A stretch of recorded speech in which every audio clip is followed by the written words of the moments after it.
नमस्कार दोस्तों, Indian fish farming के इस यूट्यूब चैनल में आपका स्वागत है। तो कैसे हैं आप सब? आशा करते होंगे आप सभी अच्छे होंगे, आप सभी का व्यवसाय भी अच्छे से चल रहा होगा।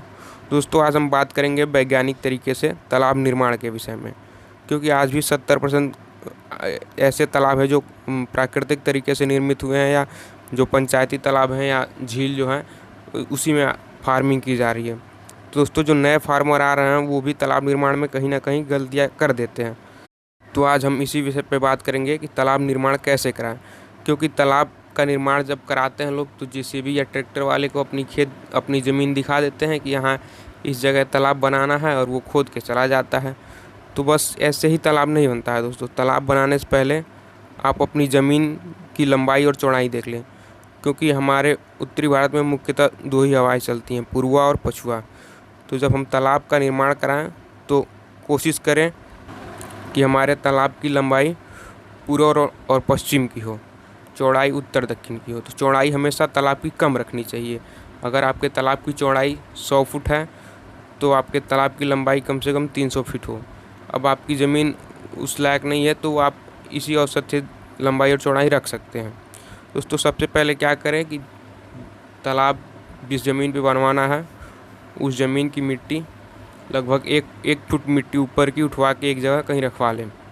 उससे क्या होता है दोस्तों, जब हमारा तालाब बन जाता है या तालाब का निर्माण जब होता है तो सतह की मिट्टी, जो ऊपरी मिट्टी होती है, वो तालाब के पहले ही लेयर या शुरुआत में ही दब जाती है, और नीचे की मिट्टी जब तालाब के ऊपरी बंधे पे पड़ती है तो नीचे की मिट्टी में पकड़ने लायक कुछ नहीं होता है, और ना उसमें घास के बीज होते हैं। तो जैसे ही बरसात होती है तो उस पर घास वगैरह भी नहीं उगा रहता है, और मिट्टी नीचे की रहती है, उसमें पकड़ने वाला कुछ नहीं होता है, तो मिट्टी बहने लगती है, तो आपका बांधा कमज़ोर हो जाता है।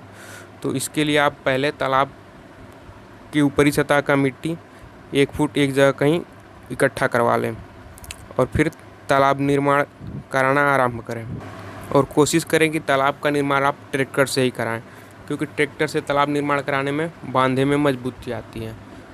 और तालाब की गहराई जो ज़मीन तल से गहराई है, ज़मीन तल से उसकी गहराई लगभग 4 फीट रखें, और ज़मीन तल से बांधे की ऊंचाई 8 या 9 फीट रखें। 9 फीट या 8 फीट आपके तालाब से ज़मीन के तली से बांधे की ऊंचाई 8 फीट रखें, जिसमें 4 फीट आपकी गहराई होगी और 2 फीट पानी बंधे में भरा जाएगा। तालाब में 6 फीट पानी आपके होना चाहिए। अगर आप आईएमसी या कार्प करते हैं तो उसमें 6 फीट से कम पानी नहीं रहना चाहिए आपके तालाब में। तो कोशिश करें कि आपके तालाब की गहराई, बांधे और गहराई दोनों लेके 8 या 9 फीट तक हो जाए। और कोशिश ये भी करें कि आपके तालाब की जो चौड़ाई है वो 100 से 150 फीट तक ही रहे, क्योंकि अगर आपके तालाब की चौड़ाई बहुत ज़्यादा हो जाती है, लंबाई अगर ज़्यादा है तो अच्छी बात है, चल जाएगा। अगर चौड़ाई आप ज़्यादा कर देते हैं तो फिर नेटिंग कराने में, अगर आप जाल चलवाते हैं तो उसमें आपको अधिक मज़दूरों की ज़रूरत पड़ेगी। और चौड़ाई अगर 100 फीट से 150 फीट के बीच में है तो आसानी से 6 लोग पूरे तालाब में जाल चला लेंगे। तो कोशिश करें कि तालाब की चौड़ाई 100 से 150 फीट तक ही रहे। अब दोस्तों, तालाब के बंधे का निर्माण होने के बाद, तालाब की संरचना तैयार होने के बाद तालाब को जुतवा लें। तालाब को अच्छे से उसकी जुताई करा दें, और फिर प्रति एकड़ 50 केजी चूने का छिड़काव कराएं। समान मात्रा में तालाब में चारों तरफ 50 केजी प्रति एकड़ चूने का छिड़काव कराएं।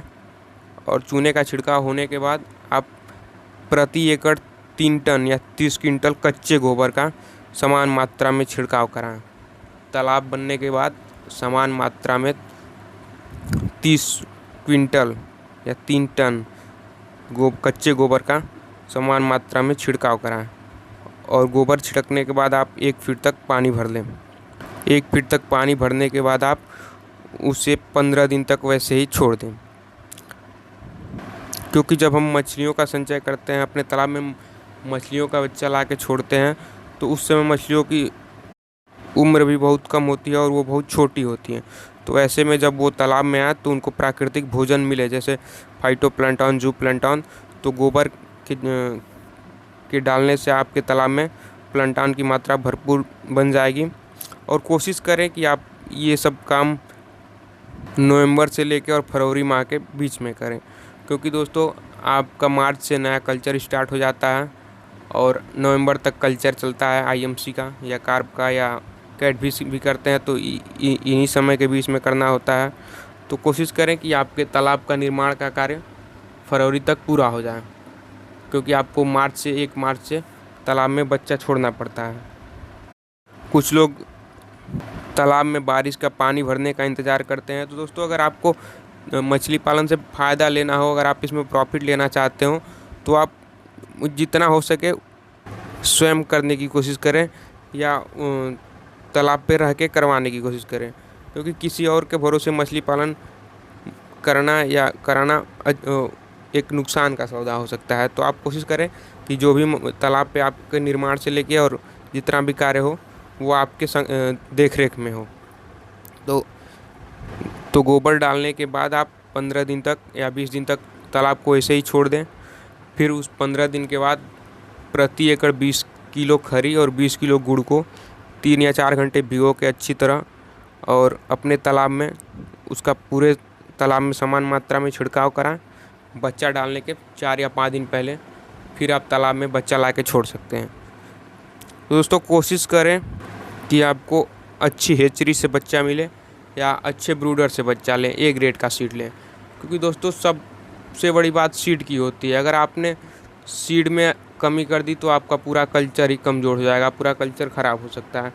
तो सीड लेने से पहले आप सीड की खुद जांच करें और हेचरी से जाके खुद सीड लें, क्योंकि सीड में जो ब्रीडिंग की बात होती है, तो अगर मछलियों की साइज़ अच्छी है, अगर 10, 15, 12, 13 केजी की मछली है, तो उससे जो बच्चे आते हैं उनका ग्रोथ जल्दी होता है।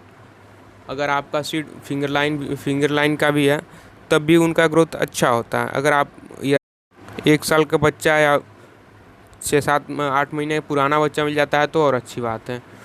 तो दोस्तों आशा करते हैं आप सभी को वीडियो अच्छा लगा हो। अगर वीडियो अच्छा लगता हो प्लीज़ वीडियो को लाइक कर दें, और अगर हमारे चैनल पर पहली बार आए हो तो चैनल को भी सब्सक्राइब कर लें। वीडियो देखने के लिए बहुत बहुत धन्यवाद दोस्तों।